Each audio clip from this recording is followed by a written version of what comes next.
আইনের মারপ্যাঁচে আবারও আটকে গেলেন মার্কিন প্রেসিডেন্ট ডোনাল্ড ট্রাম্প। সর্বশেষ প্রেসিডেন্ট নির্বাচনে জিতে এমনিতেই রেকর্ড করেছিলেন তিনি। ক্ষমতায় থাকা কোনো প্রেসিডেন্ট হিসেবে দুইবার অভিশংসিত হন তিনি। আবার একবার বিরতিতে প্রেসিডেন্ট হওয়ার মতো ঘটনাও যুক্তরাষ্ট্রের দ্বিতীয়টি সাক্ষী ট্রাম্প নিজেই। এছাড়া নীল ছবির তারকার সঙ্গে জড়িয়ে পড়েছিলেন বেকায়দায়। ওই মামলায় দোষী সাব্যস্ত হলেও গুরু কোনো সাজা দেওয়া হয়নি তাকে। কিন্তু কোনো কিছু থেকেই শিক্ষা নেননি ট্রাম্প। হোয়াইট হাউসে ফিরেই জারি করেন একগাদা নির্বাহী আদেশ।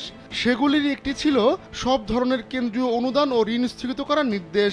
তবে সেই নির্দেশনা কার্যকরের ঠিক আগ মুহূর্তে তা আটকে দিয়েছেন মার্কিন একজন বিচারক। সোমবার পর্যন্ত এই আদেশের ওপর সাময়িক স্থগিতাদেশ দেওয়া হয়েছে। মঞ্জুরি পাচ্ছিলেন এমন ব্যক্তিদের সংগঠনগুলোর একটি টিম এর আগে এ নিয়ে মামলা করেছিলেন। মামলায় বলা হয়, অনুমোদন হওয়া তহবিল সাময়িকভাবে স্থগিত করে হোয়াইট হাউস আইন লঙ্ঘন করেছে। যদিও ট্রাম্পের আদেশ কোন কোন সংস্থা বা কর্মসূচির ওপর প্রযোজ্য হবে তা নিয়ে ব্যাপক বিভ্রান্তি ছিল।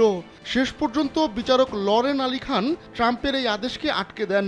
নারী এই বিচারক সাবেক মার্কিন প্রেসিডেন্ট জো বাইডেনের সময় নিয়োগ পেয়েছিলেন।